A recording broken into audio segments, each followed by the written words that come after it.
வணக்கம் friends. Tata IPL 8th மேட்சோட prediction தான் பார்க்க போகிறோம். ஸோ அன்ஃபார்ச்சுனேட்டாக நம்ம வந்து 7th மேட்சோட ப்ரெடிக்ஷன் வந்து மேக் பண்ண முடியல. ஸோ என்ன ரீசன் பார்த்தீங்கன்னா, அப்லோட் பண்ணுறதுல சில இஷ்யூஸ் இருந்ததுனால ஷார்ட் அவுட் பண்ணிவிட்டு ஸ்ட்ரைட்டாகவே 8th மேட்ச்சுக்கு வந்துட்டேன். ஸோ முடிஞ்ச அளவுக்கு நீங்கள் வீடியோ போஸ்ட் பண்ண உடனே ஒரு லைக் பண்ணுங்கள், ஒரு ஷேர் பண்ணுங்கள், இல்லை ஒரு கமெண்ட் பண்ணுங்கள். கிரிக்கெட் சம்மந்தமாக ஏதாவது ஒரு கேள்வி கேளுங்க. அப்படி இல்லைனாக்கா டீம் லெவலில் உங்களுக்கு என்னென்ன கொரீஸ் இருக்கோ அந்த கொரீஸ்லாம் எனக்கு டெக்ஸ்ட் பண்ணுங்கள். முடிஞ்ச அளவுக்கு நான் உங்களுக்கு ஷார்ட் அவுட் பண்ண பார்க்குறேன். டச்சில் இருந்த மாதிரி இருக்கும். ஸோ இந்த மேட்ச் பார்த்தீங்கன்னா சன்ரைஸ் ஹைதராபாத்தும் மும்பை இந்தியன்ஸ் தான் ப்ளே பண்ண போகிறாங்க. 27th evening 7:30 PM. So venue பார்த்தீங்கன்னா ஹைதராபாத் தான் ப்ளே பண்ணுறாங்க, ராஜீவ் காந்தி ஸ்டேடியமில். ஸோ இந்த வெனியூவை பொறுத்த வரைக்கும் பார்த்தீங்கன்னா ட்ரீம் லெவனில் நல்ல ஒரு பேட்டிங் விக்கெட் தான் கொடுத்துருக்காங்க. ஃபாஸ்ட்டுக்கு ஃபேவராக கொடுத்துருக்காங்க. ஆவரேஜ் பார்த்தீங்கன்னா 173 கொடுத்துருக்காங்க. ஸோ டோட்டலாக ப்ளே பண்ண 71 மேட்ச்சில் 32 மேட்ச் பேட்டிங் ஃபஸ்ட்டு வின் பண்ணியிருக்காங்க. பேட்டிங் செகண்ட் பார்த்தீங்கன்னா 38 மேட்ச் வின் பண்ணியிருக்காங்க. ஸோ ஆவரேஜ் இந்த இடத்துல பார்த்தீங்கன்னா 159 தான் கொடுத்துருக்காங்க. என்ன தான் ஃபாஸ்ட் விக்கெட்டாக கொடுத்தாலும் கண்டிப்பாக ஹைதராபாத்தை பொறுத்த வரைக்கும் ஸ்பின்னருக்கு ரொம்பவே சப்போர்ட் பண்ணுறதுக்கு சான்சஸ் அதிகமாகவே இருக்குது. ஸோ ஆன் டைமில் பிட்ச் ரிப்போர்ட் என்ன லைவாக வருதுங்கிறத பார்த்துட்டு ஃபாஸ்ட்டுக்கு ஃபேவராக இருக்கா, பேட்டிங் ஃபேவராக இருக்கா, ஸ்பின்னுக்கு ஃபேவராக இருக்கிறத தெரிஞ்சுக்கிட்டு நீங்கள் டீம் மேக் பண்ணுங்கள். அதுதான் ரிசல்ட் கிடைக்கும். நானும் உங்களுக்கு ஆன் டைமில் லைனப் டைமில் பர்ஃபெக்டாக உங்களுக்கு பிட்ச் ரிப்போர்ட் வந்து டெலகிராமில் அப்டேட் பண்ணுறேன். So head to head record படி பார்த்தீங்கன்னா 6 மேட்ச் ப்ளே பண்ணதில் வந்து 4 மேட்ச் மும்பை இந்தியன்ஸ் வின் பண்ணியிருக்காங்க. ஒரு மேட்ச் தான் வந்து சன்ரைஸ் ஹைதராபாத் வின் பண்ணியிருக்காங்க. ஸோ இந்த பிச்சை பொறுத்த வரைக்கும் ட்ரிக்கியாக போச்சுன்னா டோட்டலாக கொஞ்சம் வேறு மாதிரி மேட்ச் போகிறதுக்கான சான்சஸ் அதிகமாக இருக்குது. ஸோ இந்த வெனியூவில் ப்ளே பண்ண மேட்சஸோட அப்டேட் கொடுத்துருக்கேன். சன்ரைஸ் ஹைதராபாத் பார்த்தீங்கன்னா ஆர்சிபி கூட ஒரு 186 ப்ளே பண்ணியிருக்காங்க. ஸோ நெக்ஸ்ட்டு பார்த்தீங்கன்னா ஒரு 182 ஸ்கோர் பண்ணியிருக்காங்க. அடுத்து பார்த்தீங்கன்னா 166க்கு ஃப்ளாப் ஆகிருக்காங்க. நெக்ஸ்ட்டு பார்த்தீங்கன்னா 137க்கு ஃப்ளாப் ஆகிருக்காங்க. ஸோ 4 மேட்சஸோட அப்டேட் உங்களுக்கு ஷோ பண்ணுறேன். ஸோ இதில் கண்டிப்பாக ஹை ஸ்கோர் போச்சுன்னா இந்த ரேஞ்சுக்கு ஸ்கோர் வரதுக்கான சான்சஸ் இருக்குது. லோ ஸ்கோர் போனதுன்னா இந்த மாதிரி நம்பர்ஸ் வரதுக்கான பாசிபிலிட்டிஸ் அதிகமாக இருக்குது. ஸோ விக்கெட்னு பார்த்தீங்கன்னா அந்த 4 மேட்சஸோட அப்டேட் பார்த்தா ஆல்மோஸ்ட் 50-50 ஈக்குவலாக தான் கிடச்சிருக்கு. ஸ்பின்னர்ஸ்க்கும் ஃபாஸ்ட் பவுலருக்கும் ஈக்குவலாக தான் விக்கெட் கிடச்சிருக்கு. ஸோ இதே பேட்டர்னில் இருக்கும் அப்படின்னு நம்ம சொல்ல முடியாது. பட் ஆன் டைமில் என்னென்னு பார்த்துப்போம். ஸோ பேட்டர்ஸை பொறுத்த வரைக்கும் மயங்க் அகர்வால் வந்து நல்லா ஒரு 49 ஹையஸ்ட் வச்சிருக்காரு. ட்ரிபாத்தி வந்து ஒரு 74 வச்சிருக்காரு. மோர்க்ரம் எடுத்துக்கிட்டிங்கன்னா ஒரு 41 வச்சிருக்காரு. ஹென்ரிக் கிளாசன் ரொம்பவே பெரிய ஹிட்டராக இருக்கார். ஸோ நல்ல ஒரு ஸ்ட்ரைக் ரேட்டில் தான் பர்ஃபார்மன்ஸ் பண்ணிகிட்டு இருக்காரு. ஸோ 104 ஹையஸ்ட் வச்சிருக்காரு. ஸோ கண்டிப்பாக இதே ஸ்கோர் வந்து பேட்டிங் விக்கெட்டாக இருந்தால் அடிக்கிறதுக்கான சான்சஸ் அதிகமாக இருக்குது. நெக்ஸ்ட் பார்த்தீங்கன்னா அபிஷேக் சர்மா, இஷான் கிஷானு. ஸோ இதில் கம்பேர் பண்ணி பார்த்தோம்னா சன்ரைஸ் ஹைதராபாத்தை விட மும்பை இந்தியன்ஸ் வந்து ரொம்பவே வந்து கம்மியாக தான் ஸ்கோர் பண்ணியிருக்காங்க. ஸோ அவங்களோட ஓன் வெனியில் வந்து நல்லாவே ஒரு ஃபஸ்ட் கிளாஸான ஒரு நம்பர்ஸ் தான் வச்சுருக்காங்க ஹைதராபாத் டீமை பொறுத்த வரைக்கும். நெக்ஸ்ட் பவுலர்ஸ் எடுத்துக்கிட்டிங்கன்னா அந்த இடத்துல புவனேஷ்குமார் 43 மேட்ச்சில் 42 விக்கெட் எடுத்திருக்காரு. நடராஜன் எடுத்துக்கிட்டிங்கன்னா 3 மேட்ச்சில் 7 விக்கெட்டு. அடுத்து பார்த்தீங்கன்னா ஃபருகி ஒரு மேட்ச்சில் 2 விக்கெட், மேபி 11ல் வரதுக்கான சான்சஸ் இருக்குது, நோட் பண்ணிங்க. நெக்ஸ்ட் மார்கோ ஜென்சன் எடுத்திங்கன்னா 4 மேட்ச்சில் 6 விக்கெட் எடுத்திருக்காரு. ஸ்பின்னர் இந்த இடத்துல பார்த்தீங்கன்னா மயங்க் மார்கண்டே 6 மேட்ச்சில் 10 விக்கெட் எடுத்திருக்காரு. கண்டிப்பாக ஸ்லோ பிச்சாக இருந்தால், ஸ்பின்னுக்கு ஃபேவராக இருந்தால் இவரோட ஆதிக்கம் வந்து அதிகமாக இருக்கிறதுக்கான சான்சஸ் அதிகமாகவே இருக்குது. நெக்ஸ்ட்டு பார்த்தீங்கன்னா உம்ரான் மாலிக், ஜஸ்பிரீத் பும்ரா, பியூஷ் சாவ்லா. ஸோ மும்பை இந்தியன்ஸ் பிளேயர்ஸை பொறுத்த வரைக்கும் பேட்டிங்காக இருக்கட்டும், பவுலிங்காக இருக்கட்டும், நம்பர்ஸ் வந்து ரொம்ப போரான நம்பர்ஸ் தான் இருக்குது. பட் அவங்களோட ஓன் வெனியூவில் ஹைதராபாத் வந்து நல்ல நம்பர்ஸ் வச்சுருக்காங்க. மேட்ச் கண்டிப்பாக வின் பண்ண தான் பார்ப்பாங்க. ஸோ அடுத்து 11 பார்த்தீங்கன்னா அஸ்ரீஸ் லாஸ்ட் மேட்சோட 11 எடுத்துகிட்டு வந்திருக்கேன். ஏதாவது சேஞ்சஸ் ஆனால் ஒரு பிளேயர் 2 பிளேயர் மாறதுக்கான சான்சஸ் அதிகமாக இருக்குது. ஸோ மயங்க் அகர்வாலும் ட்ரிபாத்தி தான் இன்னிங்ஸ் ஓப்பன் பண்ணுற மாதிரி கொடுத்துருக்கேன். ஸோ ஃபஸ்ட் மேட்ச்சில் பார்த்தீங்கன்னா ஒரு 32 குயிக்காகவே ஸ்கோர் பண்ணார். பட் அவரால் இன்னிங்ஸை வந்து டேக் ஆன் பண்ணி எடுத்துகிட்டு போக முடியல, ஃப்ளாப் ஆகிட்டார். பட் இந்த ஓன் வெனியூங்கிறதுனால கண்டிப்பாக பேட்டிங் விக்கெட்டாக இருந்ததுன்னா கண்டிப்பாக அந்த 30+ ஸ்கோருங்கிறது கண்டிப்பாக ஒரு ரிட்டன் கிடைக்கும். ஸோ கண்டிப்பாக வந்து கேட்சிங் பொசிஷனில் இருக்கும்போது 1 or 2 கேச்சஸ் எடுத்தால் கூட ஃபேண்டசியில் பாயிண்ட்ஸ் வரதுக்கான சான்சஸ் அதிகமாக இருக்குது. ஸோ ட்ரிபாத்தியை பொறுத்த வரைக்கும் கொஞ்சம் டச் கம்மியாக தான் இருக்குது அவரை பொறுத்த வரைக்கும். ஸோ பால் கொஞ்சம் எக்ஸ்பென்சிவாக போனாலும் ஸ்கோருங்கிறது இல்லை. பட் ஓன் வெனிங்கும் போது ஒரு மேட்ச் 2 மேட்ச் ப்ளே பண்ணால் தான் பட் இவரை பற்றி பர்ஃபெக்டாக நமக்கு ப்ரெடிக்ஷன் கொடுக்க முடியும். பட் ஒரு ரொட்டேட்டிங் பிளேயராக வேணால் நீங்கள் பிக் பண்ணிங்க, அதர்வைஸ் ட்ராப் பண்ணிட்டு போகிறது பெட்டரான ஆப்ஷனாக இருக்கும். ஸோ அடுத்து பார்த்தீங்கன்னா எடன் மோர்கம். ஸோ நல்ல ஒரு ஓவர்சீஸ் பிளேயர் தான். ஸோ இந்த டீமுக்கு வந்து பக்காவாக ஆல்ரெடி நல்ல எக்ஸ்பீரியன்ஸ் உள்ள பிளேயர் தான். ஹெட் டு ஹெட்டை பொறுத்த வரைக்கும் 149 ரன் தான் ஸ்கோர் வச்சிருக்காரு. ஸோ வெனியூவில் பார்த்தீங்கன்னா 254 வச்சிருக்காரு. ஸோ கண்டிப்பாக வந்து ஒரு சிங்கிள் ஆப்ஷன்லாம் வரதுக்கான சான்சஸ் இருக்குது. மேபி ஓன் வெனியூ அவங்களோட ஹோம் மேட்சஸ்ங்கிறதுனால கண்டிப்பாக மேபி 1 or 2 ஓவர்ஸ் பவுல் பண்ணுறதுக்கு சான்சஸ் இருக்குது. ஸோ அப்போ ஸ்லோ பிச்சாக இருந்தால் மட்டும்தான் எடன் மோர்கம் வந்து மினிமம் 2 ஓவராவது பவுல் பண்ணுவார். கண்டிப்பாக விக்கெட்டும் கிடைக்கும். ஸோ மற்றபடி பார்த்தீங்கன்னா பேட்டிங் மட்டும்தான் சிங்கிள் ஆப்ஷனில் இருக்கிறதுக்கான சான்சஸ் இருக்குது. பட் எதுவாக இருந்தாலும் ஆன் டைமில் வந்து டீம் ஷீட்டை பாருங்கள், பவுல் பண்ண சான்சஸ் இருக்குது. ஃபஸ்ட்டு பவுல் பண்ணுறாங்க அப்படின்னா கண்டிப்பாக வந்து 1 or 2 ஓவர்ஸ் போகிறதுக்கான சான்சஸ் இருக்குது. அதுக்கு தகுந்த மாதிரி அட்ஜஸ்ட் பண்ணி பிக் பண்ணிங்க. சேஃபாக அந்த இடத்துல நான் ஹைலைட் பண்ணி காமிச்சிருக்க பிளேயர்ஸாக நீங்கள் ஷூராக நீங்கள் பிக் பண்ணிக்கலாம். ஸோ அதனால தான் அந்த இடத்துல ஹைலைட் பண்ணி காமிச்சிருக்கேன் பிளேயர்ஸை. நெக்ஸ்ட்டு பார்த்தீங்கன்னா Heinrich Klaasen. So first class pick, நல்ல ஒரு ஹிட்டரு, ரொம்பவே குயிக்காகவே நல்லா ஸ்கோர் பண்ணுறாரு. ஸோ லாஸ்ட் மேட்ச்சில் அவர் அவுட் ஆகலைன்னா கண்டிப்பாக மேட்ச் வந்து வின் பண்ணியிருப்பாங்க. ஸோ அந்தளவுக்கு ரொம்ப மேட்சை க்ளோஸாக எடுத்துகிட்டு போனார். ஸோ கண்டிப்பாக அவங்களோட ஓன் வினிங் போது நிறைய ப்ராக்டிஸ் பண்ணியிருப்பாங்க. கண்டிப்பாக வந்து ஒரு பெரிய ஸ்கோர் பண்ணுறதுக்கான சான்சஸ் அதிகமாக இருக்குது. பட் ஸ்லோ பிச்சாக இருந்ததுன்னா ஆஃப் நெட்லையும் பார்த்தீங்கன்னா நல்ல ஒரு ஸ்பின்னர்ஸ் வச்சுருக்காங்க, டொமஸ்டிக் பிளேயர்ஸ் வச்சுருக்காங்க. So domestic players, spinners, spinners வந்து கண்டிப்பாக எக்ஸ்ட்ரா விக்கெட் எடுக்கிறதுக்கான சான்சஸும் இருக்குது. பட் நல்ல ஒரு ஃபஸ்ட் கிளாஸ் பிக்குன்னே சொல்லலாம். இந்த டீமோட கேப்டன் விசி பிக்குன்னே கொடுக்கலாம். ஃபஸ்ட் பேட்டிங், செகண்ட் பேட்டிங் எதுவாக இருந்தாலும் ஹென்ரி கிளாசனுக்கு ஒரு கேப்டன் விசி கொடுத்து ட்ரை பண்ணலாம். ஸோ நெக்ஸ்ட் பார்த்தீங்கன்னா அந்த அப்துல் சமத், அடுத்து பார்த்தீங்கன்னா சஃபாஸ் அஹமத். 2 பிளேயருமே நல்ல ஒரு லெஸ் பிக்காக தான் இருப்பாங்க. பட் நல்ல பிளேயர் தான். கண்டிப்பாக வந்து டாப் ஆர்டர் ஸ்ட்ரகிள் ஆச்சுன்னா ஒரு 30+ ஸ்கோர் இவங்கள்ட்ட எதிர்பார்க்கலாம். ஸோ அந்த இடத்துல ஸ்லோ பிச்சாக இருந்தால் சஃபாஸ் அஹமத் 1 or 2 ஓவர்ஸ் போகிறதுக்கும் சான்சஸ் இருக்குது. லெஃப்டாக ஆர்த்தடாக்ஸ் தான். ஸோ நம்பர்ஸ்னு பார்த்தோம்னா ஹெட்விகெட்ஸை பொறுத்த வரைக்கும் பெருசாக நம்பர்ஸ் இல்லை. 2 பிளேயருமே பெருசாக நம்பர்ஸ் இல்லை. ஸோ அந்த இடத்துல கம்பேர் பண்ணி பார்க்கும்போது சஃபாஸ் அஹமத் வந்து சேஃபாக வந்து டபுள் ஆப்ஷன். கண்டிப்பாக ஸ்லோ பிச்சாக இருக்கும்போது 1 or 2 ஓவர்ஸ் போகிறதுக்கான சான்சஸ் இருக்குது. கொஞ்சம் ஸ்ட்ரைக்கை ரொட்டேட் பண்ணி பர்ஃபார்ம் பண்ணக்கூடிய நல்ல ஒரு பேட்ஸ்மேன் தான். ஸோ நெக்ஸ்ட் பார்த்தீங்கன்னா மார்கோ ஜென்சன் ஃபஸ்ட் மேட்ச்சில் வந்து ஃப்ளாப் ஆகிட்டார். ஸோ ஃப்ளாப் ஆகிட்டார். ஒன்றும் பெருசாக அவரோட பர்ஃபார்மன்ஸுங்கிறது இல்லை. பட் மும்பை டீமை பொறுத்த வரைக்கும் லெஃப்ட் ஆர்ம் கொஞ்சம் அதிகமாக இருக்கிறதுனால இனிஷியலாகவே அந்த பிச்சில் வந்து கொஞ்சம் எக்ஸ்ட்ரா ஸ்விங்கு பவுன்ஸ் கிடச்சிதுன்னா விக்கெட் எடுக்கிறதுக்கான சான்சஸ் இருக்குது. கண்டிப்பாக ஹோம் மேட்சஸ்ங்கிறதுனால டாஸ் வின் பண்ணி ஃபஸ்ட்டு பவுல் பண்ணாங்கன்னா அந்த 2 விக்கெட் 3 விக்கெட்டாக கன்வெர்ட் பண்ணுறதுக்கும் பாசிபிலிட்டிஸ் இருக்குது. ஸோ அதனால் இந்த டீமோட ஃபஸ்ட்டு பவுல் பண்ணாங்கன்னா மார்கோ ஜென்சனுக்கு ஒரு கேப்டன் கொடுத்து ஷோராக ட்ரை பண்ணுங்கள். கிளிக் ஆகிறதுக்கான சான்சஸ் அதிகமாக இருக்குது. ஏன்னா மும்பை இந்தியன்ஸ்லையும் பார்த்தீங்கன்னா இனிஷியலாகவே லெஃப்ட் ஆர்ம் த்ரெட் இருக்குது. ஸோ இந்தியன் டீமோட பிளேயர்ஸ் வந்து ஆல்மோஸ்ட் ஒரு 4-5 பிளேயர்ஸ் பர்ஃபார்ம் பண்ணுறாங்க. ஸோ அப்படி இருக்கும்போது ஃப்ளாப் ஆகிறதுக்கான சான்சஸும் அதிகமாக இருக்குது. ஹெட்விகெட்டை பொறுத்த வரைக்கும் ஒரு மேட்ச்சில் 2 விக்கெட் எடுத்திருக்காரு. ஸோ வெனியூவில் பார்த்தீங்கன்னா 4 மேட்ச்சில் 6 விக்கெட் எடுத்திருக்காரு. நெக்ஸ்ட் பார்த்தீங்கன்னா அந்த டீமோட கேப்டன் பேட் கமின்ஸ். ஸோ வந்து பார்த்தீங்கன்னா லாஸ்ட் மேட்ச் வந்து இவரோட சின்ன இடத்துல மிஸ்டேக் பண்ணிட்டார். ஸோ அவரோட பவுலிங் வந்து கரெக்டான டைமில் சில பவுலர்ஸை வந்து ரொட்டேட் பண்ணி கொடுத்துருந்தாருன்னா மேட்ச் வின் பண்ணியிருக்கலாம். ஸோ இவரோட மிஸ்டேக்னா நான் சொல்லுவேன். பட் அது என்னோட தனிப்பட்ட விருப்பம் தான் அது.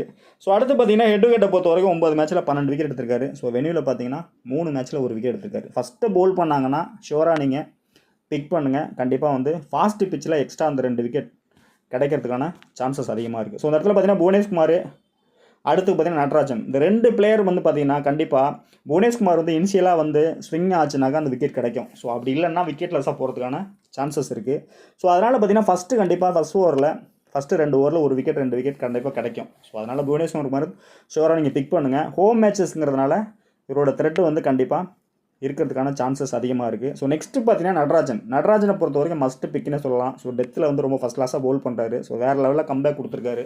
ஸோ கண்டிப்பாக இதே ரேஞ்சில் பர்ஃபார்மன்ஸ் பண்ணாருன்னா கண்டிப்பாக இந்தியன் டீமில் திரும்பவும் வரதுக்கான சான்சஸ் அதிகமாகவே இருக்குது. ஹெட்விகெட்டை பொறுத்த வரைக்கும் 4 மேட்ச்சில் 1 விக்கெட் தான் எடுத்திருக்காரு. பட் வெனியூவில் பார்த்தீங்கன்னா 3 மேட்ச்சில் 7 விக்கெட் எடுத்திருக்காரு. ஸோ மும்பை இந்தியன்ஸ் டீமை பொறுத்த வரைக்கும் ஜஸ்பிரீத் பும்ரா எந்த அளவுக்கு எஃபெக்டிவாக பவுல் பண்ணுறாரோ அதே மாதிரி இந்த பக்கம் ஒரு லெஃப்ட் ஆர்ம் பார்த்தீங்கன்னா நடராஜன் வந்து நல்லாவே யாக்கிங் லென்த்தில் நல்லா யாக்கர் போடுறாரு. ஃபஸ்ட் கிளாஸாக பர்டிகுலர் டெத்தில் வந்து நல்லா ஃபஸ்ட் கிளாஸாக பவுலிங் பண்ணுறாரு. ஸோ அதனால் ஃபஸ்ட்டு பவுல் பண்ணுறாங்கன்னா அந்த இடத்துல நடராஜன், அப்படி இல்லைனாக்கா புவனேஷ்குமார், 2 பிளேயருமே நீங்கள் ஒரு டீம் வந்து கேப்டன் விசி கொடுத்து மேக் பண்ணலாம். சம்டைம்ஸ் பார்த்தீங்கன்னா புவனேஷ்குமார் ஃப்ளாப் ஆகிட்டாருன்னா நடராஜன் வந்துடுவார். நடராஜன் 1 விக்கெட் எடுத்து ஃபேண்டஸியில் வராமல் போயிட்டாருன்னா புவனேஷ்குமார் உள்ளே வரதுக்கான சான்சஸ் இருக்குது. ஸோ இதுதான் விஷயம். ஸோ கண்டிப்பாக இனிஷியலாகவே வந்து 2 ஓவர் போடும்போது 1 விக்கெட் கண்டிப்பாக நடராஜன் கிடைக்கும். பவர் பிளேயில் டெத்தில் போடும்போதும் கண்டிப்பாக விக்கெட் கிடைக்கிறதுக்கான சான்சஸ் அதிகமாக இருக்குது. ஸோ ஹைதராபாத்தை பொறுத்த வரைக்கும் அவங்களோட பெஞ்சில் பார்த்தீங்கன்னா வாஷிங்டன் சுந்தர் இருக்கார். மேபி ஸ்லோ பிச்சாக இருக்குது, ஸ்பின்னுக்கு ஃபேவராக இருக்குன்னா 11ல் வரதுக்கான சான்சஸ் அதிகமாக இருக்குது. அந்த மாதிரி வரும்போது ட்ரை பண்ணுங்கள். நல்ல ஒரு டபுள் ஆப்ஷன் பிக் தான் அவரை பொறுத்த வரைக்கும்.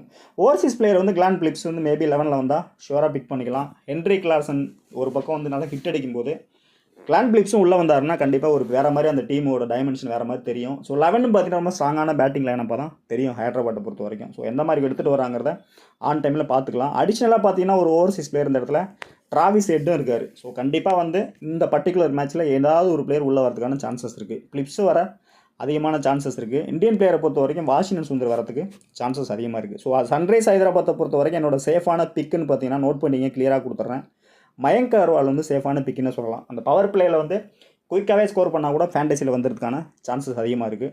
ட்ரிப்பாத்தி ரொட்டேட்டிங் பிளேயரை வச்சுக்கோங்க. அடுத்து பார்த்தீங்கன்னா ஏடன் மோர்கம் 2, 3வது பிளேயர் வந்து ஹென்ரி கிளாசன். ஸோ 4வது பிளேயர் பார்த்தீங்கன்னா மார்கோ ஜென்சன், 5வது பிளேயர் வந்து Cummins, Bhuvneshwar Kumar, Natarajan. So main ஸ்பின்னராக ஃபஸ்ட்டு பவுல் பண்ணுறாங்க. ஸ்லோ பிச்சு ஃபாஸ்ட் பிச்சு எதுவாக இருந்தாலும் இவருக்கு ஒரு விசி அட்லீஸ்ட் கொடுத்து ட்ரை பண்ணுங்கள். இல்லைனா கேப்டன் கொடுத்து ட்ரை பண்ணுங்கள். இதே வெனியூவில் லாஸ்ட் சீசனில் வந்து வேறு மாதிரி எஃபெக்டிவாக பவுல் பண்ணார், விக்கெட்டும் எடுத்தார். ஸோ அந்த மாதிரி போகிறதுக்கான சான்சஸும் அதிகமாகவே இருக்குது. ஸோ நெக்ஸ்ட் இதில் டிஃப்ரென்ஷியல் பிக்கு லெஸ் பிக்கு வேணும் அப்படின்னாக்கா top order maybe Mayank Agarwal, Tripathi இவங்க எல்லாமே இயர்லியாகவே பவர் பிளேயில் வந்து ஃப்ளாப் ஆகிட்டாங்கன்னா கண்டிப்பாக வந்து மிடில் ஆர்டர் பேட்டர் தான் எடுத்துகிட்டு போவாங்க கேமை. ஸோ அந்த மாதிரி இருக்கும்போது அப்துல் சமத், சஃபாஸ் அகமது 2 பிளேயருமே நீங்கள் மாற்றி ரொட்டேட் பண்ணி ட்ரை பண்ணலாம் வேறு டீமில். நல்ல ரிசல்ட் எடுக்கிறதுக்கான சான்சஸ் அதிகமாக இருக்குது. ஸோ ஹோம் மேட்சஸ்ங்கும் போது ஹைதராபாத் வந்து கண்டிப்பாக டாஸ் வின் பண்ணி பேட்டிங் விக்கெட்டாக இருந்தால் நல்ல ஒரு ஸ்கோர் செட் பண்ணுறதுக்கான சான்சஸ் இருக்குது. பவுலிங் பிச்சாக இருந்தால் பவுல் பண்ணி இயர்லியாகவே கண்டெயின் பண்ணுறதுக்கான பாசிபிலிட்டிஸும் அதிகமாக இருக்குது. ஸோ மும்பையை பொறுத்த வரைக்கும் ரோஹித் சர்மா, இஷான் கிஷன் 2 பேர் தான் இன்னிங்ஸ் ஓப்பன் பண்ண போகிறாங்க. ஸோ ரோஹித்தை பொறுத்த வரைக்கும் பார்த்தீங்கன்னா ஃபஸ்ட் கிளாஸ் பிளேயரு, ஒரு பற்றி ஒன்றும் சொல்கிறதுக்கு விஷயமே இல்லை. பட் இப்போ பார்த்தீங்கன்னா அந்த கேப்டன்சி ப்ரெஷர் இல்லாமல் ரொம்ப லெஷராக தான் இருக்கார். ஸோ அப்படி இருக்கும்போது வேறு மாதிரி பெரிய லெவலில் இந்த சீசனில் வந்து நல்ல ஒரு நாக் ஆகிறதுக்கான சான்சஸ் அதிகமாகவே இருக்குது. நான் கேரண்டியாகவே சொல்கிறேன், ரோஹித் சர்மா கண்டிப்பாக இந்த ஐபிஎல்லில் நல்ல ஒரு நம்பர்ஸ் அவரோட இண்டிவிஜுவல் ஸ்கோர் பண்ணுறதுக்கான சான்சஸ் அதிகமாக இருக்குது. முன்னாடிலாம் பார்த்தீங்கன்னா ஃபஸ்ட் பேட்டிங் செகண்ட் பேட்டிங் அந்த மாதிரி பிரிப்போம் ப்ரிடிக்ஷனில். ஃபஸ்ட் இன்னிங்ஸில் ப்ளே பண்ணுவார், செகண்ட் இன்னிங்ஸில் ப்ளே பண்ண மாட்டார், அவுட் ஆயிடுவார், இப்படிலாம் இருந்தது. பட் இந்த ஐபிஎல்லை பொறுத்தவரை அவருக்கு வந்து டென்ஷனே கிடையாது, ஃப்ரெஷ்ஷாக இருக்கார். இன்னும் சொல்ல போனால் மும்பை டீமை பொறுத்த வரைக்கும் உள்ளுக்குள்ளே ஏதோ ஒரு இன்டர்னலாக ஏதோ ஒரு பாலிடிக்ஸ் ஓடிட்டு இருக்கு. அவங்க ஒரு டீமாக வந்து இன்னும் ஒரு கோஆர்டினேஷன் இல்லைங்கிற மாதிரி தான் ஃபஸ்ட்டு மேட்ச்சில் தெரியுது. ஸோ ரெண்டாவது மேட்ச்சில் எந்த மாதிரி இருக்குங்கிறத பார்த்தா தான் தெரியும் நமக்கு. பட் இது என்னோட யூகம் தான். ஏன்னா இதை வந்து பார்த்தீங்கன்னா ஒரு அசம்ஷன் தான் சொல்கிறேன், இப்படி தான் இருக்குன்னு சொல்ல முடியாது. பட் பார்க்குறச்சா ஒரு டீமாக அவங்க இல்லையோ, மும்பை டீம் இந்த கேப்டன்சி ப்ராப்ளத்துலேருந்து ஒரு மாதிரி டீமாக இல்லையோ அப்படிங்கிற மாதிரி தெரியுது. பட் என்னை பொறுத்தவரை ரோஹித் சர்மா வந்து ஒரு பெரிய ஹிட் அடிக்கிறதுக்கான சான்சஸ் இருக்குது. ஷோராக நீங்கள் ரோஹித் சர்மா வந்து எத்தனை டீம் மேக் பண்ணாலும் அவருக்காக ஒரு டீம் மேக் பண்ணுங்கள் கேப்டன் போட்டு. அந்த டீமுக்கு பேக்கப் டீமும் ஒன்று மேக் பண்ணி வைங்க, கண்டிப்பாக உங்களுக்கு கிளிக் ஆக சான்சஸ் இருக்குது. பர்டிகுலராக அந்த வெனியூவில் பார்த்தீங்கன்னா நல்ல ஒரு நம்பர்ஸு. மும்பை இந்தியன்ஸ் டீமை பொறுத்த வரைக்கும் ரோஹித் சர்மா நல்ல ஒரு நம்பர்ஸ் தான் வச்சிருக்காரு. லாஸ்ட் மேட்ச்சில் பார்த்தீங்கன்னா அவர் ஸ்கோர் பண்ண அந்த 43 run first class score. So அதே ஸ்கோர் வந்து கண்டிப்பாக 50+ ஸ்கோர் பண்ணுறதுக்கான சான்சஸ் அதிகமாக இருக்குது. ஹெட்விகேட்டை பொறுத்த வரைக்கும் ஒரு 409 ரன் ஸ்கோர் வச்சிருக்காரு. பர்டிகுலராக அந்த வெனியூவில் பார்த்தீங்கன்னா 543 ரன் ஸ்கோர் வச்சிருக்காரு. இஷான் கிஷனை பொறுத்த வரைக்கும் ரொம்பவே குயிக்காக தான் ஃபெடப் ஆகுறாரு, அவுட் ஆகுறாரு. ஸோ லாஸ்ட் மேட்ச் அப்படி தான் ஆச்சு. பட் இந்த மேட்சை பொறுத்த வரைக்கும் left arm threat Marco Jansen எஃபெக்டிவாக போடும்போது ரோஹித் சர்மா உள்பட வந்து கொஞ்சம் சகலாகிறதுக்கு சான்சஸ் இருக்குது. ஸோ ரோஹித் இந்த இடத்துல கொஞ்சம் பார்த்து ப்ளே பண்ணாலும் இஷான் கிஷன் என்ன பண்ண போகிறாருங்கிறது தான் ரொம்ப கவனிக்கக்கூடிய விஷயமா இருக்குது. பட் நம்பர்ஸை பொறுத்த வரைக்கும் ஹெட்விகேட்டில் 11 மேட்ச் ப்ளே பண்ணியிருக்காரு, 30+ ஆவரேஜ் இருக்குது இந்த இடத்துல இஷான் கிஷானுக்கு. பட் டோட்டலாக நம்ம ட்ராப் பண்ண முடியாது. கண்டிப்பாக மல்டிப்ளாக போடுறவங்க ஒரு டீமில் ட்ரை பண்ணுங்கள், ஒரு டீமில் கட் பண்ணுங்கள். இன்னொரு ஆப்ஷன் கொடுக்கணும் அப்படின்னா மும்பை இந்தியன்ஸ் வந்து ஃபஸ்ட்டு பவுல் பண்ணுறாங்கன்னா கண்டிப்பாக வந்து இஷான் கிஷன் ட்ரை பண்ணுங்கள். விக்கெட் கீப்பிங் பண்ணும்போதே சில பாயிண்ட்ஸ் கிடைக்கிறதுக்கான சான்சஸ் இருக்குது. ஸோ அடுத்து பார்த்தீங்கன்னா டொமஸ்டிக் பிளேயர் நல்ல பிளேயரு நமன்தீரை கொண்டு வந்திருக்காங்க. ஸோ லாஸ்ட் மேட்ச்சில் ஒரு 20 ஸ்கோர் பண்ணியிருந்தார். பட் கண்டிப்பாக இந்த மேட்ச்சில் ஒன் டவுன் இறங்கும் போது எப்போவுமே பார்த்தீங்கன்னா T20 ஃபார்மெட்டை பொறுத்த வரைக்கும் ஒன் டவுன் பிளேயர் வந்து நல்லாவே ஸ்கோர் பண்ணுறதுக்கான சான்சஸ் அதிகமாக இருக்குது. ஸோ கொஞ்சம் பார்த்து தான் ப்ளே பண்ணுவாங்க. பர்சன்டேஜ் வைஸ் ரொம்ப லெஸ்ஸாக இருக்கிறதுனால ட்ரை பண்ணுங்கள், ஒரு ரொட்டேட்டிங் பிளேயரை ட்ரை பண்ணுங்கள். அதனால தான் அந்த இடத்துல பின் மார்க் கொடுத்து வச்சுருக்கேன். ஸோ நெக்ஸ்ட் பார்த்தீங்கன்னா Tilak Varma. So first class batter. So கண்டிப்பாக வந்து லாஸ்ட் மேட்ச்சில் ஒரு 25 ரனில் ஃப்ளாப் ஆகிட்டார். ஸோ இந்த மேட்ச் பார்த்தீங்கன்னா ஹெட்விகேட்டை பொறுத்த வரைக்கும் ஒரு 45 தான், 2 மேட்ச் தான் ஸ்கோர் பண்ணியிருக்காரு. பர்டிகுலராக அந்த வெனியூவில் பார்த்தீங்கன்னா ஒரு 37 ரன் ஸ்கோர் பண்ணியிருக்காரு. ஸோ திலக் வர்மா பொறுத்த வரைக்கும் ஸ்டார்டிங்கில் நடக்கக்கூடிய ஒரு 5-6 மேட்ச்சில் வந்து மேபி வந்து சிங்கிள் ஆப்ஷன் பேட்டிங் மட்டும் பண்ணுறதுக்கான சான்சஸ் இருக்குது. மேபி அடுத்தடுத்த மேட்சஸில் வந்து பவுல் பண்ணவும் சான்சஸ் இருக்குது. ஸோ இனிமேல் போக போக தான் தெரியும் என்ன பண்ண போகிறாங்க அப்படின்னு. பட் என்னை பொறுத்த வரைக்கும் Tilak Varma first batting second batting எதுவாக இருந்தாலும் ஒரு கேப்டன் அப்படின்லாம் வீசி கொடுத்து ட்ரை பண்ணுங்கள், நல்ல ஒரு பெட்டரான ஆப்ஷனாக இருக்கும். ஸோ நெக்ஸ்ட் பார்த்தீங்கன்னா டிம் டேவிட். ஸோ டிம் டேவிட்டை நீங்கள் எங்கே யூஸ் பண்ணலான்னு பார்த்தீங்கன்னா செகண்ட் இன்னிங்ஸு மேட்ச்சை வந்து முடிச்சு கொடுக்கணும்னா கண்டிப்பாக இவர் வந்து ஒரு பெரிய இன்னிங்ஸ் ஆகிறதுக்கான சான்சஸ் இருக்குது. ஸோ அந்த பக்கம் ஹென்ரி கிளாசன் ஆடுற மாதிரி கண்டிப்பாக ஏதாவது 5 மேட்ச்சில் 3 மேட்ச் இல்லை 2 மேட்ச் கண்டிப்பாக அவர் அந்த 50+ ஸ்கோர் பண்ணிடுவார். ஸோ அப்போ ஃபேண்டசிலையும் பார்த்தீங்கன்னா பாயிண்ட்ஸ் ரொம்ப கம்மியாக இருக்கிறதுக்கான சான்சஸ் இருக்குது, பர்சன்டேஜ் ரொம்ப கம்மியாகவே இருக்கிறதுக்கான சான்சஸ் இருக்குது. ஸோ 2 மேட்ச்சில் பாருங்கள் 62 ரன் ஸ்கோர் பண்ணியிருக்காரு. ஸோ வெனியூவில் பார்த்தீங்கன்னா ஒரு மேட்ச் தான் ப்ளே பண்ணியிருக்காரு, அதில் பார்த்தீங்கன்னா ஃப்ளாப் ஆகிருக்காரு 16 ரன். ஸோ அதனால் ஒரு ஓவர்சீஸ் பிளேயரு ஃபினிஷராக வேணுங்கும் போது மட்டும் டீம் டேவிட்டை ட்ரை பண்ணுங்கள். அதர்வைஸ் வந்து ட்ராப் பண்ணிட்டு போகிறது பெட்டரான ஆப்ஷன் ஆகும். ஸோ உங்கள் டீமை பொறுத்த வரைக்கும் எந்த மாதிரி மேக் பண்ணுறீங்கன்னு உங்களுக்கு தான் தெரியும். ஸோ ஒரு மைண்ட் செட்டில் ஒவ்வொரு டீமுக்கும் ஒரு கான்செப்ட் வச்சுங்க, அதுபடி மேக் பண்ணுங்கள், அதுதான் நல்ல ரிசல்ட் கிடைக்கும். ஸோ பாண்டியாவை பொறுத்த வரைக்கும் லாஸ்ட் மேட்ச்சில் வந்து ஃபஸ்ட் மேட்ச்சில் ஃப்ளாப் ஆகிட்டார். ஸோ இந்த மேட்சை பொறுத்த வரைக்கும் பார்த்தீங்கன்னா சேம் ஃப்ளாப் ஆகிறதுக்கான சான்சஸ் அதிகமாக இருக்குது. பட் என்னோட அசம்ஷனில் தான் சொல்கிறேன் உங்களுக்கு. ஹெட்விகேட்டை பொறுத்த வரைக்கும் 174, 15 தான் ஆவரேஜ் வச்சிருக்காரு. பவுலிங்கை பொறுத்த வரைக்கும் 9 மேட்ச்சில் 6 விக்கெட் தான் எடுத்திருக்காரு. பர்டிகுலராக ஏன் ஃப்ளாப் ஆயிடுவார்னு சொல்கிறேன்னா பவுலிங்கில் பாருங்கள் 5 மேட்ச்சில் விக்கெட் லெஸ்ஸாக தான் போயிருக்காரு. வெனியூவில் பார்த்தீங்கன்னா 11 தான் ஆவரேஜ் வச்சுருக்காரு. ஸோ எப்படி பார்த்தாலும் மேபி ஃபஸ்ட்டு பவுல் பண்ணுறாங்க, அந்த 4 ஓவர் கம்ப்ளீட் பண்ணுவார் அப்படின்னா மட்டும் ஃபேண்டஸியில் வரதுக்கான சான்சஸ் இருக்குது. ஸோ ரொம்பவே ரிஸ்கியாக ட்ரை பண்ணுறவங்க, அடிஷ்னலாக டீம் மேக் பண்ணுறவங்க இவரை பிக் பண்ணி இவருக்கு ஒரு கேப்டன் கொடுத்து ட்ரை பண்ணுங்கள். டோட்டலாக ஒரு பிளேயரை வந்து நம்ம ட்ராப் பண்ணிட்டு போக வேணாம். அப்படிங்கிறனால ஆப்ஷனில் கொடுக்குறேன், சஜஷனில் தான் இவரோட ப்ரிடிக்ஷன் நான் உங்களுக்கு கொடுக்குறேன். பட் இனிமேல் அடுத்தடுத்த மேட்சஸில் எப்படி போகும்னு சொல்ல முடியாது. பட் இன்னும் சொல்கிறேன் திரும்பவும், மும்பை இந்தியன்ஸ் வந்து ஒரு டீமாக ஒரு டீமாக இல்லையோ அப்படிங்கிற மாதிரி என்னோடய ஃபீலு. பட் உங்களுக்கு எப்படி இருக்குன்னு தெரில, ஒருவேளை தெரிஞ்சால் கமெண்ட் பண்ணுங்கள், நானும் தெரிஞ்சுக்கிறேன். ஸோ நெக்ஸ்ட் பார்த்தீங்கன்னா Gerald கோர்சி. So first class pick, நல்ல ஒரு பவுலரு. ஸோ லாஸ்ட் மேட்ச்சில் பார்த்தீங்கன்னா 2 விக்கெட் ஒரு கரெக்டான டைமில் எடுத்து கொடுத்தாரு. கண்டிப்பாக வந்து எகெயின் வந்து ஃபாஸ்ட் பிச்சில் விக்கெட் எடுக்கிறதுக்கு சான்சஸ் இருக்குது. சம்டைம்ஸ் அந்த 17வது ஓவர் 18வது ஓவர் போடும்போது அடிஷ்னலாக ஒரு விக்கெட்டை 2 விக்கெட்டாக கன்வெர்ட் பண்ணுறதுக்கும் பாசிபிலிட்டிஸ் இருக்குது. ஷுவராக நீங்கள் ட்ரை பண்ணலாம். அடுத்து பார்த்தீங்கன்னா மொலானி. ஸோ நல்ல ஒரு லெஃப்ட் ஆர்ம் ஆர்த்தடாக்ஸ் தான், ஃபஸ்ட் கிளாஸ் பிக்குன்னு சொல்லலாம். ஃபஸ்ட்டு மேட்ச்சில் வந்து நல்லா ஃபஸ்ட் கிளாஸாக பவுல் பண்ணார், பட் விக்கெட்லெஸ்ஸாக போயிட்டார். கண்டிப்பாக இந்த ஹைதராபாத் பிச்சில் மினிமம் 2 விக்கெட் எடுக்கிறதுக்கான சான்சஸ் இருக்குது. ட்ரீம் லெவலில் அவரோட பர்சன்டேஜ் பார்த்திங்கன்னா ரொம்பவே மினிமமாக இருக்கிறதுக்கான வாய்ப்புகளும் அதிகமாக இருக்குது. ஸோ இந்த இடத்துல பார்த்தீங்கன்னா பியூஷ் சாவ்லா ஓரளவுக்கு லெக் பிரேக் கண்டெயின் பண்ணி போட்டார்னா அடுத்த விக்கெட் வந்து கண்டிப்பாக இவர் தான் கிடைக்கும். ஸோ அந்த பேட்டர்னில் வந்து பியூஷ் சாவ்லா ட்ராப் பண்ணுறீங்கன்னா அந்த டீமில் வந்து மொலானியை ட்ரை பண்ணுங்கள். மொலானி ட்ராப் பண்ணுறீங்கன்னா அந்த டீமில் பியூஷ் சாவ்லா ட்ரை பண்ணுங்கள். சாவ்லா பொறுத்தவரை நல்ல ஒரு எக்ஸ்பீரியன்ஸான ஒரு பவுலர் தான், நல்ல ஒரு லெக் பிரேக்கு, அசால்ட்டாக தூக்கி போட்டு தான் விக்கெட் எடுக்கிறாரு. ஹெட் விக்கெட்டை பொறுத்த வரைக்கும் 17 மேட்ச்சில் 12 விக்கெட் எடுத்திருக்காரு. ஸோ வெனியூவில் பார்த்தீங்கன்னா 14 விக்கெட் எடுத்திருக்காரு. ஸோ ஃபஸ்ட்டு பவுல் பண்ணுறாங்கன்னா பியூஷ் சாவ்லா ட்ரை பண்ணுங்கள். செகண்ட் பவுல் பண்ணுற மாதிரி இருந்ததுன்னா மொலானி கூட ட்ரை பண்ணுங்கள். அந்த மாதிரி பேட்டர்னில் கூட நீங்கள் டீம் மேக் பண்ணிங்கன்னா அதுவும் நல்ல ரிசல்ட் கிடைக்கிறதுக்கான சான்சஸ் இருக்குது. ஸோ பும்ரா பொறுத்த வரைக்கும் லாஸ்ட் சீசனில் நம்ம மிஸ் பண்ணோம், பட் இந்த சீசனில் வந்த ஃபஸ்ட்டு மேட்சை வேறு லெவலில் ஒரு 3 விக்கெட் எடுத்து கொடுத்துருக்காரு. வேறு மாதிரி பவுலிங்கு நல்லாவே ஃபஸ்ட் கிளாஸாக கொண்டு வந்திருக்காரு. ஸோ ஹெட் விக்கெட்டை பொறுத்த வரைக்கும் 16 விக்கெட் எடுத்திருக்காரு. ஸோ வெனியூவில் பார்த்தீங்கன்னா 8 விக்கெட். எகெயின் இந்த வெனியூவில் ஃபஸ்ட் பவுலிங் செகண்ட் பவுலிங் எதுவாக இருந்தாலும் ஒரு கேப்டன் ஒரு வீசி கொடுத்து ட்ரை பண்ணுங்கள். ஸோ எப்போவுமே பார்த்தீங்கன்னா மும்பை டீமை பொறுத்த வரைக்கும், இந்தியன் டீமை பொறுத்த வரைக்கும் நான் ஓப்பனாகவே ஒரு விஷயத்தை உங்கள்கிட்ட சொல்கிறேன். ரோஹித் சர்மா, பும்ரா இந்த 2 பேருமே வந்து நல்ல ஒரு பர்ஃபார்மன்ஸ் கொடுத்தாங்கன்னா அந்த மேட்ச் வந்து வின் பண்ணிடுவாங்க. ஸோ இதுதான் நடந்திருக்கு இதுக்கு முன்னாடி நடந்த ஐபிஎல் மேட்ச். அதாவது மும்பை இந்தியன்ஸாக இருக்கட்டும், இந்தியன் டீமாக கூட இருக்கட்டும், இப்படி தான் நடந்திருக்கு. இது ஒரு கம்பேரிசன் தான் உங்களுக்கு நான் சொல்கிறேன். ஸோ ரோஹித் சர்மா வந்து ஃபஸ்ட்டு பேட்டிங்கில் வந்து ஒரு பெரிய இன்னிங்ஸ் அடிச்சிட்டாருன்னா கண்டிப்பாக பும்ரா தான் அந்த டீமில் வந்து ட்ரீம் லெவலில் கேப்டன் விசி அந்த 2 பேர் தான் மாற்றி மாற்றி வருவாங்க. அப்படி இல்லைனா ஃபஸ்ட்டு பவுல் பண்ணும்போது பும்ரா வந்து கேப்டனாக வந்துட்டாருன்னா செகண்ட் இன்னிங்ஸில் வந்து வேசி வந்து ரோஹித் சர்மா தான் வருவார். ஸோ இந்த கால்குலேஷனில் கூட நீங்கள் ட்ரீம் லெவலில் டீம் மேக் பண்ணும்போது 1 or 2 டீம் மேக் பண்ணுங்கள், ஷுவராக உங்களுக்கு கிளிக் ஆகிறதுக்கான சான்சஸ் அதிகமாக இருக்குது. ஸோ உட்டை பொறுத்த வரைக்கும் ஃபஸ்ட் கிளாஸ் பிக் தான், பட் ஓவர்சீஸில் வந்து நல்லாவே விக்கெட் எடுத்துக்கிட்டு இருந்தார். பட் நம்மளோட ஃபார்மெட்டு T20 ஃபார்மெட் ஐபிஎல்லில் வந்து இன்னும் ஒரு அடாப்ட் ஆகலை. ஸோ ஒரு மேட்ச் தான் ப்ளே பண்ணியிருக்காரு. அடுத்தடுத்த மேட்ச்சில் வேறு மாதிரி எஃபெக்டிவாக இருக்கிறதுக்கான சான்சஸ் இருக்குது. பட் ஃபாஸ்ட்டு பிச்சாக இருந்ததுன்னா கண்டிப்பாக இவரை பிக் பண்ணுங்கள். ரொம்ப ரிஸ்கியாக அடிஷ்னலாக 10 டீம் 15 டீம் போகிறவங்க ஃபஸ்ட்டு பவுல் பண்ணும்போது உட்டுக்கும் வந்து ஒரு கேப்டன் கொடுத்து ட்ரை பண்ணுங்கள். அந்த 3 விக்கெட்டு இவரும் எடுக்கிறதுக்கான சான்சஸ் அதிகமாகவே இருக்குது. ஸோ அதனால தான் கொடுக்குறேன். பெஞ்சில் பார்த்தீங்கன்னா டெவால் பிரீஸ் கொடுத்துருக்கேன், ஷெப்பர்டு கொடுத்துருக்கேன். ஸோ டெவால் பிரீஸை பொறுத்தவரைக்கும் ரொம்பவே லெஸ் பிக்கு. லாஸ்ட் மேட்ச்சில் ஒரு இம்பாக்டை வந்து வேறு மாதிரி இம்பாக்ட் பண்ணார். ஸோ ஃபஸ்ட் கிளாஸ் பிக்கு. ஸோ கண்டிப்பாக இந்த மேட்ச்லேயும் வந்து ஒரு இம்பாக்ட் பிளேயர் தான் எடுத்துகிட்டு வருவாங்க. நோட் பண்ணிங்க. ஒரு வேளை ஃபஸ்ட்டு பேட்டிங் பண்ணுறாங்கன்னா ஸ்ட்ரைட்டாகவே 11ல் வரதுக்கும் சான்சஸ் இருக்குது. ஓவர்சீஸ் பிளேயர் அட்ஜஸ்ட் பண்ணி தான் உள்ளே கொண்டு வருவாங்க. ஸோ நெக்ஸ்ட் பார்த்தீங்கன்னா ரொமாரி ஷெப்பர்டு டபுள் ஆப்ஷன் தான். லாஸ்ட் மேட்ச்சில் இல்லை, இந்த மேட்ச்சில் வந்து வருவாரான்னு சொல்ல முடியாது. ஸோ நெக்ஸ்ட்டு மேபி வந்து வதாரா ப்ளே பண்ணுறதுக்கான பாசிபிலிட்டிஸ் இருக்குது. அந்த இடத்துல பார்த்தீங்கன்னா 1-1 வந்து பிளேயரை மாற்றுறதுக்கும் சான்சஸ் இருக்குது. பட் ஆன் டைமில் என்னென்னு பார்த்துட்டு 11ல் அப்டேட் கொடுக்குறேன்.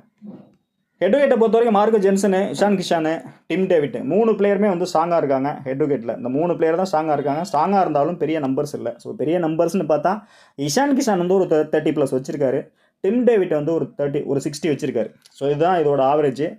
மார்க்கோ ஜென்சனை பொறுத்த வரைக்கும் 2 விக்கெட் எடுத்திருக்காரு ஒரே மேட்ச்சில். ஸோ வெனியூவை பொறுத்த வரைக்கும் பார்த்தீங்கன்னா ஹென்ரி கிளாசனு, மார்க்கோ ஜென்சனு, மயக் மார்கண்டே, ரோஹித் சர்மா, திலக் வர்மா இந்த பிளேயர்ஸ் எல்லாமே ஃபஸ்ட் கிளாஸ் பிக்காக இருக்காங்க. திரும்பவும் சொல்கிறேன், கம்பேரிசனில் மும்பை இந்தியன்ஸை விட சன்ரைஸ் ஹைதராபாத் அவங்களோட ஓன் வெனியூவில் நல்லாவே நம்பர்ஸ் வச்சுருக்காங்க. ஸோ இதிலே நாங்கள் உங்களுக்கு ஒரு இன்டெரக்டாக ஒரு குழு கொடுக்குறேன். ஸோ இதை வச்சா நீங்கள் டீம் மேக் பண்ணுங்கள், யார் வின் பண்ணுவாங்கன்னு உங்களுக்கு ஒரு அசம்ஷனில் தெரியும் உங்களுக்கு. ஸோ கேப்டன் விசியை பொறுத்தவரை Heinrich Klaasen, Marco Jansen, Aiden Markram, Bumrah, Natarajan இது எல்லாமே சேஃபான பிக்காக கொடுத்துருக்கேன்.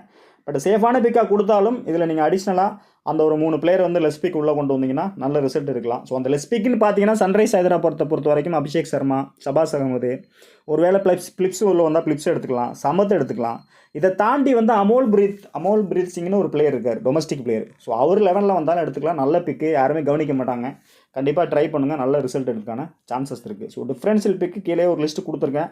பட் இதை தாண்டி அமோல் பிரீத் சிங் வந்தாருன்னா பிக் பண்ணுங்கள், நல்ல ஹிட் அடிக்கிறதுக்கான சான்சஸ் இருக்குது. ஸோ டெமோ பார்த்தீங்கன்னா 2 டைப்பாக பிரித்து கொடுத்துருக்கேன். ஸோ சன்ரைஸ் ஹைதராபாத் வந்து ஃபஸ்ட்டு பவுல் பண்ணாங்கன்னா இந்த பேட்டர்ன் ட்ரை பண்ணுங்கள். Marco Jansen left arm thread, Rohit Sharma இருக்கட்டும், இஷான் கிஷான் இருக்கட்டும், எல்லாருமே த்ரெட் ஆகிறதுக்கான சான்சஸ் இருக்குது. பேட்டர்னில் இப்படி கொடுத்துருக்கேன். ஸோ 3 பவுலருமே எஃபெக்டிவாக இருக்கிறதுக்கான சான்சஸ் இருக்குது ஃபஸ்ட்டு பவுல் பண்ணும்போது. ஸோ அந்த மாதிரி இருக்கும்போது இந்த இடத்துல அடிஷ்னலாக கம்மின்ஸ் எடுத்திருக்கேன். உங்களுக்கு கம்மின்ஸ் வேண்டாம்னா கம்மின்ஸை கட் பண்ணிவிட்டு அடிஷ்னலாக மும்பை இந்தியன்ஸில் இந்த இடத்துல ஹர்திக் பாண்டியா ட்ரை பண்ணலாம். அப்படி இல்லைனாக்கா டெவால் பிரிவிஸ் உள்ளே வந்தார்னா அவரை நீங்கள் ஷுவராக நீங்கள் எடுத்துக்கலாம். டிம் டேவிட் கூட ட்ரை பண்ணலாம். ஸோ இதுதான் இந்த டீமோட அடுத்தடுத்து நீங்கள் பண்ணக்கூடிய ஆல்ட்ரேஷன். மேபி கேப்டன் விசி மாற்றணும் அப்படின்னாக்கா ஹென்ரி கிளாசன் கூட ஒரு விசி கொடுத்து ட்ரை பண்ணலாம். இல்லைனா நடராஜன் கூட ட்ரை பண்ணலாம். ஸோ இதுதான் அந்த டீமோட நீங்கள் அடுத்தடுத்து பண்ணக்கூடிய ஆல்ட்ரேஷனு. இதை பண்ணாலே உங்களுக்கு ஒரு 3 டீம் அடிஷ்னலாக கிடச்சிரும். ஸோ அடுத்த டீம் பார்த்தீங்கன்னா டெமோ டீம் வந்து இந்த இடத்துல ஃபஸ்ட்டு பேட்டிங் பண்ணுறாங்க ஹைதராபாத்னா அந்த பேட்டர்னில் கொடுத்துருக்கேன். ஹென்ரி கிளாசன் குயிக்காகவே அந்த 10 ஓவர் இயர்லியாக வந்துட்டாருன்னா பெரிய இன்னிங்ஸ் அந்த 50+, 60+ ஸ்கோர் பண்ணால் கூட நல்ல ஒரு ஸ்ட்ரைக் ரேட்டில் பேட்டிங் பண்ணும்போது பெரிய ஃபேண்டசி பாயிண்ட்ஸ் கிடைக்கும் அப்படிங்கிற பேட்டர்னில் கொடுத்துருக்கேன். பிசி பார்த்தீங்கன்னா மயங்க் மார்க்கண்டே ஷுவராக அந்த இடத்துல 3 விக்கெட் மும்பை இந்தியன்ஸ் ஸ்ட்ரகிள் பண்ணுவாங்க, மிடில் ஓவரில் ஸ்ட்ரகிள் பண்ணுவாங்க பர்டிகுலராக அப்படிங்கிற பேட்டர்ன்லையும் கொடுத்துருக்கேன். மேபி பிச்சு வந்து ஸ்பின்னுக்கு ஃபேவராக இருந்தாலும் இந்த பேட்டர்ன் உங்களுக்கு ஒர்க் அவுட் ஆகும். ஸோ அதனால் இந்த பேட்டர்னில் கொடுத்துருக்கேன். ஸோ இதில் ஏதாவது மாற்றணும் உங்களுக்கு கரெக்ஷன் பண்ணணும் அப்படின்னாக்கா அந்த இடத்துல மயங்க் அகர்வால் ரீப்ளேஸ்மெண்ட்டாக ட்ரிப்பாதி ட்ரை பண்ணலாம். அப்படி இல்லைனா வேறு ஒரு அப்துல் சமது ட்ரை பண்ணலாம், சபாஸ் அமது ட்ரை பண்ணலாம், அபிஷேக் சர்மா ட்ரை பண்ணலாம். ஸோ இந்த மாதிரி பிளேயர்ஸை நீங்கள் மாற்றி ரொட்டேட் பண்ணி ட்ரை பண்ணலாம். அப்படியும் இல்லை அப்படின்னா அந்த இடத்துல அடிஷ்னலாக இன்னொரு கீப்பர் கூட நீங்கள் ட்ரை பண்ணலாம். அதுவும் உங்களுக்கு கிளிக் ஆகிறதுக்கான சான்சஸ் இருக்குது. ஸோ இதுதான் அந்த டீமோட ஆப்ஷனு. இதில் கேப்டன் விசி நீங்கள் மாற்றணுன்னா மார்கோ ஜென்சன் ட்ரை பண்ணலாம், திலக் வர்மா ட்ரை பண்ணலாம், நல்ல ஆப்ஷனாக இருக்கும். பேட் கமின்ஸை கூட கொஞ்சம் ட்ராப் பண்ணிவிட்டு அடிஷ்னலாக இன்னொரு பேட்ஸ்மேன் கூட கொண்டு வாங்க. இல்லைனா ஆல்ரவுண்டரில் சஃபாஸ் முதல்ல எடுத்துகிட்டு வாங்க. அதுவும் நல்ல ஒரு ஆப்ஷனாக உங்களுக்கு இருக்கும். ஸோ நெக்ஸ்ட்டு பார்த்தீங்கன்னா ஃபஸ்ட்டு பேட்டிங் பண்ணுறாங்க அப்படின்னா மும்பைக்கு இந்த கான்செப்ட்டில் கொடுத்துருக்கேன். ரோஹித் சர்மா வெர்சஸ் பும்ரா. நான் ஆல்ரெடி சொன்ன பேட்டர்ன் தான். கண்டிப்பாக இந்த டீமும் ஒர்க் அவுட் ஆகிறதுக்கான சான்சஸ் இருக்குது. எப்போவுமே ரோஹித் சர்மா வந்து ஒரு கேப்டன்சி ப்ரெஷர் இருந்தாலே ஹிட்மேன் வேறு லெவலில் பர்ஃபார்ம் பண்ணுவார். இப்போ அவர் கொஞ்சம் லெஷராக தான் இருக்கார். கண்டிப்பாக ஃபஸ்ட் மேட்ச்சில் கூட கொஞ்சம் ஒரு மாதிரி அவரை டீஸ் பண்ணிட்டாங்க. அதுக்கு மேலே நான் சொல்ல விரும்பலை. ஸோ வேறு மாதிரி போகிறதுக்கான சான்சஸ் இருக்குது. இந்த 2 பிளேயருமே பர்ஃபார்மன்ஸ் பண்ணால் தான் மும்பை இந்தியன்ஸ் வந்து இந்த சீசனில் வந்து எண்ட் ஆஃப் த சீசன் வரையும் போகிறதுக்கான சான்சஸ் இருக்குது அதிகமாகவே. ஸோ இந்த 2 பிளேயரும் வந்து பர்ஃபார்மன்ஸ் இல்லை அப்படின்னா மும்பை இந்தியன்ஸ் வந்து வேறு மாதிரி வெளில தான் போகும். ஸோ இதுதான் என்னோட ஸ்ட்ராங்கான ப்ரிடிக்ஷன். பட் ஜெரால் கோட்ஸியோட பர்ஃபார்மன்ஸ் வந்து வேறு மாதிரி இருக்கும். இந்த இடத்துல ஹர்திக் பாண்டியா ரீப்ளேஸ்மெண்ட்டாக அந்த இடத்துல மொலானி கூட ட்ரை பண்ணலாம். அப்படி இல்லைனா அந்த இடத்துல பண்டூன் ட்ரை பண்ணலாம். இஷான் கிஷானை ட்ரை பண்ணலாம். அதுவும் வந்து நல்ல ஆப்ஷனாக இருக்கும். ஸோ அடிஷ்னலாக வந்து பார்த்தீங்கன்னா இந்த டீமில் வேறு ஏதாவது ஆல்ட்ரு பண்ணணும் அப்படின்னா மயங்க் ரீப்ளேஸ்மெண்ட்டு வேறு பிளேயர் எடுத்துகிட்டு வரலாம் உள்ள உங்களுக்கு. இந்த இடத்துல மயங்க் மார்க்கண்டே ட்ராப் பண்ணிவிட்டு அடிஷ்னலாக புவனேஸ்வர் குமாரும் ட்ரை பண்ணலாம். அதுவும் நல்ல ஆப்ஷனாக தான் இருக்கும். ஸோ இதுதான் இந்த டீமோட அடுத்தடுத்து நீங்கள் பண்ணக்கூடிய ஆல்ட்ரேஷன். ஸோ இதுக்கு பேக்கப் டீம் பார்த்தீங்கன்னா இந்த மாதிரி கொடுத்துருக்கேன். ஸோ இந்த இடத்துல Tilak Varma versus Henry Klaasen கொடுத்துருக்கேன். ஸோ ஃபஸ்ட்டு பேட்டிங் பண்ணுறாங்க. ஃபஸ்ட் பேட்டிங் பண்ணும்போது வேறு லெவலில் ஒரு பேட்டிங் பண்ணிட்டார், ஒரு 70+ ஸ்கோர் பண்ணிட்டார் அப்படின்னா கண்டிப்பாக ஒரு ஹை ஸ்கோரிங் ஒரு 190, 180 அந்த ரேஞ்சில் ஸ்கோர் போயிடும். அப்படிங்கும்போது செகண்ட் இன்னிங்ஸில் பும்ரா, ஜெரால் கோட்ஸி 2 பிளேயர் எஃபெக்டிவாக போல் பண்ணாங்கன்னா டாப் ஆர்டர் ஸ்ட்ரகிள் ஆகும். இவர் வந்து மேட்சை வந்து க்ளோஸாக எடுத்துகிட்டு போவார், அப்படி இல்லை மேட்சை வின் பண்ணுவார். ஸோ அந்த பேட்டர்னில் போகும்போது உங்களுக்கு ஃபைனலாக ட்ரீம் டீம் வந்து இந்த மாதிரி வரதுக்கான சான்சஸ் இருக்குது அப்படிங்கிற அசம்ஷனில் கொடுத்துருக்கேன். மேபி இதில் ஏதாவது சில ஆல்ட்ரேஷன் பண்ணணும்னா அந்த இடத்துல ஹர்திக் பாண்டியா, மொலானி 2 பிளேயருக்கு மட்டும் ரீப்ளேஸ்மெண்ட்டாக வேறு பிளேயர் உள்ளே எடுத்துகிட்டு வாங்க. அதுவும் நல்ல ஆப்ஷனாக இருக்கும். ஸோ இந்த நடராஜன் எடுத்துருக்கிறதுனால ஈஷான் கிஷன்றதை சேஃபாக உள்ளே கொண்டு வந்திருக்கேன். ஸோ இதுதான் இந்த டீமோட கான்செப்ட்டு. இதில் ஏதாவது ஆல்ட்ரேஷன் பண்ணணும் அப்படின்னா கேப்டன் விசி ஆப்ஷன் வந்து நீங்கள் பும்ரா ட்ரை பண்ணலாம், ஜெரால் கோட்ஸி ட்ரை பண்ணலாம். இந்த மாதிரி வேறு ஆல்ட்ரேஷனில் பண்ணிக்கலாம். ஸோ இதுதான் அந்த டீமோட கான்செப்ட். நீங்கள் ட்ரீம் லெவலில் டீம் மேக் பண்ணும்போது ஒவ்வொரு கான்செப்ட்டில் மேக் பண்ணுங்கள். ஸோ டீம் மேக் பண்ணும்போது உங்களுக்கே சில டைம் சாட்டிஸ்ஃபேக்ஷன் இல்லாமல் இருக்கும், சில டைம் வந்து சாட்டிஸ்ஃபேக்ஷனாக இருக்கும். ஸோ அதை மீன் பண்ணி பண்ணாதீங்க. ஒரு டீமாக ஒரு கான்செப்டாக வச்சுட்டிங்கன்னா அந்த டீமை வைங்க. கண்டிப்பாக அந்த டீமும் ஒரு நாள் வந்து ஒர்க் அவுட் ஆகும். இதுதான் ட்ரீம் லெவலில் ஒர்க் ஆகக்கூடிய விஷயம். பட் எதுவாக இருந்தாலும் நீங்கள் ரெகுலர் கேப்டன் விசி ட்ரை பண்ணிங்கன்னா அதில் லெஸ்பிக் உள்ளே கொண்டு வாங்க. லெஸ்பிக் எடுத்திங்கனாக்கா அந்த லெஸ்பிக் மேலேயே கேப்டன் ட்ரை பண்ணிங்கன்னா அதுதான் டபுள் ரிஸ்க்கு. ஒரு சிம்பிள் எக்ஸாம்பிள் உங்களுக்கு சொல்கிறேன். ஃபஸ்ட்டு மேட்ச்சு சென்னையில் ப்ளே பண்ணாங்க சிஎஸ்கே வெர்சஸ் ஆர்சிபி. நல்லா கவனித்து பார்த்தீங்கன்னா முஷிபுர் ரஹ்மானோட பாயிண்ட்ஸ் வந்து பிக்கு வந்து ரொம்ப கம்மி தான். மேபி வந்து அவரோட பிக்கு வந்து ஒரு 7 சம்திங் தான் இருந்திருக்கும். கேப்டன் பிக்கு பார்த்தீங்கன்னா 0.17 என்னமோ தான் இருக்கும் அவரோட கேப்டன் பிக்கு. திருப்பி வேணால் செக் பண்ணி பாருங்கள், அவ்வளோதான் இருக்கும். அப்படி இருக்கும்போது அன்றைக்கி அவர் வந்து விக்கெட் எடுத்து வேறு லெவலில் ஃபேண்டசியை மாற்றி விட்டார். திரும்பிடுச்சு, வேறு மாதிரி கேமே வேறு மாதிரி மாறி போச்சு. அப்போது அன்னைக்கு அந்த ப்ரைஸுக்கு, அதாவது ஃபஸ்ட் ப்ரைஸுக்கு வந்து காம்படிஷன் வந்து அந்த 0.17 மட்டும்தான் அன்றைக்கி ட்ரீம் லெவலில் காம்படேட்டர். ஸோ இதுதான் அந்த ட்ரீம் லெவலில் அந்த ஆப் ஒர்க் ஆகுதுங்கிறத நான் ஸ்டார்டிங்லேருந்து உங்களுக்கு எக்ஸ்பிளைன் பண்ணிகிட்ருக்கேன். ஸோ இதை புரிஞ்சுக்கிட்டு ஒரு நாள் நமக்கு நடக்கும், ஒரு நாள் நடக்காமல் போகும், ஒரு நாள் ஃப்ளாப் ஆகும். ஸோ அதான் ஃபேண்டசி கேமு. ஸோ அதனால் பார்த்து ப்ளே பண்ணுங்கள். டெலகிராமில் ஜாயின் பண்ணால் ஜாயின் பண்ணிக்கங்க, டிஸ்கிரிப்ஷனில் லிங்க் இருக்குது. ஸோ அடுத்தடுத்து ஆன் டைமில் உங்களுக்கு அப்டேட் கொடுக்குறேன். ஸோ தொடர்ந்து பாருங்கள், சப்போர்ட் பண்ணுங்கள். அடுத்தடுத்த வீடியோவில் சந்திப்போம். நன்றி, வணக்கம்.